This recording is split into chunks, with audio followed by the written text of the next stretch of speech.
বাজারে 11,000 টাকার পরিবর্তে অন্তত 18,000 টাকা হওয়া উচিত উচিত উচিত। যে কথা স্টেট ওয়েলফেয়ার কমিটি বলে সে কথা থেকে পিছিয়ে যায় না। আর আমরা রাজনীতিবিদ নয়, রাজনীতি আমাদের কাজ নয়। 38 বছর কমপ্লিট করে 39 বছরে পা দিয়েছি। চাকরি জীবনে কোনো রাজনীতি করিনি। আমার এই 60 বছর বয়সে আমি লাইফে কাউকে কোনোদিন, ইভেন আমার বাড়ির লোককেও আমি কোনোদিন বলিনি কোন পলিটিক্যাল পার্টিকে, কোন প্রার্থীকে ভোট দিতে হবে। আমি আমার জীবিত অবস্থায় আজ পর্যন্ত কাউকে কিন্তু বলিনি কাকে ভোট দিতে হবে। এটা আমার কাজ নয়। এটা নিয়ে আমি রাজনীতি করি না। আপনারা দূরে সরে যাবেন কেন? আপনারা আসুন। আপনাদের যদি মনে হয় এই জেলায় রাজেশ পাচ্ছে না, এই জেলায় রবি পাচ্ছে না, এই জেলায় অন্যান্যরা পাচ্ছে না, আপনারা দায়িত্ব নিয়ে আসুন। এই প্রতিষ্ঠানটা কিন্তু মহৎ। আমরা নেতৃত্ব হয়তো পাচ্ছি না। স্টেট ওয়েলফেয়ার কমিটির কনভেনার হিসাবে বিজিতাশ্বরাও ব্যর্থ হতে পারে। বিজিতাশ্বরাও আপনাদের দাবি দেওয়া আদায় করে দিতে পারেনি, এটা বিজিতাশ্বরাউতের ব্যর্থতা হতে পারে, কিন্তু সমগ্র স্টেট ওয়েলফেয়ার কমিটির দায়িত্ব এটা হতে পারে না। আপনাদের মধ্যে যে সমস্ত যোগ্য লোক আছে ধীরে ধীরে আপনারা সামনের দিকে এগিয়ে আসুন, এই প্ল্যাটফর্মটাকে আপনারা কাজে লাগান। আমার মনে হয় যেদিন থেকে এই সহযোগী পুলিশ কর্মীর জন্ম হয়েছে সেদিন থেকে প্রথম এই স্টেট ওয়েলফেয়ার কমিটি মেদিনীপুরতে প্রথম শুরু করেছিল 8ই অক্টোবর 2020 সাল, যে এই বেতনে সিভিক ভলেন্টিয়ার ভিলেজ পুলিশের এক বেলা চলার কথা নয়, এদের বেতন বাড়াতে হবে। সেদিন প্রথম কিন্তু আমরা বলেছিলাম। আজও একই জায়গায় বলছি, আমরা সরকারকে অনুরোধ করব, রাজ্যের মুখ্যমন্ত্রীকে অনুরোধ করব, আমাদের সহযোগী ভাই বোনদের অর্থনৈতিক পরিস্থিতি উন্নতি করার জন্য, তাদের পরিবারের কাছে দাঁড়ানোর জন্য এই মুহূর্তে অন্তত 11,000 টাকার পরিবর্তে অন্তত 18,000 টাকা বেতন হওয়া উচিত।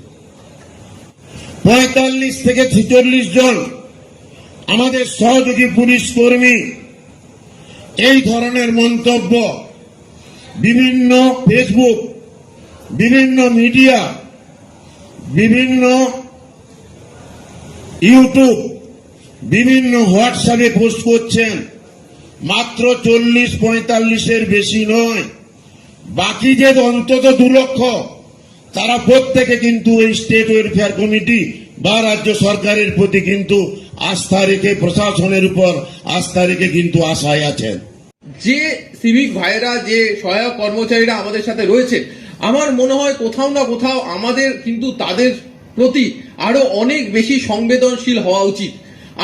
আপনারা দেখবেন যে আমরা বিভিন্নভাবে তাদের সম্বন্ধে বিভিন্ন নেতিবাচক কথাবার্তা আমরা শুনতে পাই, কিন্তু তার আগে মনে করতে হবে যে আমরা যারা আছি, আমরা যারা জেলায় আছি, আমরা যারা অন্যান্য ইউনিটে আছি, যারা বড়বাবু আছে, যারা ট্রাফিক ইউনিট আছে, তাদের আগে বুঝতে হবে তাদের মধ্যে যেন কোনো নেতিবাচক না থাকে, কিন্তু তাদের মধ্যে যেন আমাদের যারা কর্মচারী তাদের নিয়ে কোনো চিন্তা ভাবনা, তাদের যে সমস্যাগুলো আছে সেই চিন্তা ভাবনা কিন্তু তাদেরকে নিজের স্তরে করতে হবে।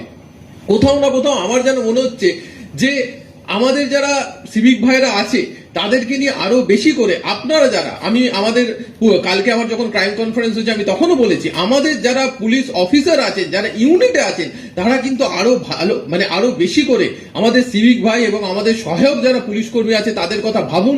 সেই ছেলেগুলো, সেই মেয়েগুলো কিন্তু প্রতিদিন রাস্তাতে দাঁড়িয়ে হয় ট্রাফিক ডিউটি করছে বা থানার ডিউটি করছে। আজকে যদি তারা থানাতে, আপনার দেখুন যে 24 ঘন্টা কোনো সহায়ক কর্মচারী কিন্তু সহায়ক কর্মী, আমাদের যারা সিভিক ভাই এবং যারা হোমগার্ড, যারা এনভিএফ, যারা ভিলেজ পুলিশ, তারা যে পরিষেবাটা দিচ্ছে তার কিন্তু কোনো তুলনা নেই। তা আবার আপনারা জানেন বারবার উঠে এসছে যে ডিমোবালাইজ বা এই সমস্ত সংক্রান্ত, এগুলোর কোনো দরকার নেই। যেখানে কেউ যদি কোনো একটা ভুল করে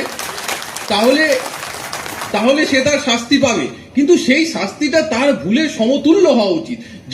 যে ভুলটা সে করেছে সেই অনুযায়ী তার ডিমোবালাইজটা হওয়া উচিত, নাকি সে পুরো সময়টাই সে সেই শাস্তি ভোগ করবে। তো এই জিনিসগুলো আপনাদের মধ্য দিয়ে আমি চাইবো যে আপনারাও আপনাদের যে ইউনিট আছে ইউনিটে গিয়ে আপনারা সকলের সাথে কথা বলবেন এবং আরো অনেক সংবেদনশীলতার সাথে, অনেক মানে আমি বলবো যে এই আমাদের যারা সিভিক ভাই আছেন এবং অন্যান্য সহায়ক কর্মচারী আছেন তাদেরকে আরো কাছে টেনে নিয়ে তাদের কি সমস্যা আছে সেই সমস্যাগুলো জানার চেষ্টা করবেন। কোথাও যদি, বারবার বলছি, কোথাও যদি মনে হচ্ছে যে সেই সমস্যার সমাধান আপনার ট্রাফিক গার্ডের লেভেলে হচ্ছে না, সেই সমস্যার সমাধান আপনার থানার লেভেলে হচ্ছে না, তাহলে আমার কাছে আসুন। আমাদের আরো সাহেব আছেন বা রাজেশের টিম আছে, আরো ওয়েলফেয়ার আছে বা আমার অফিসও আছে, সবসময় আসুন, আমরা কিন্তু সেই সমস্যার সমাধানের চেষ্টা করব।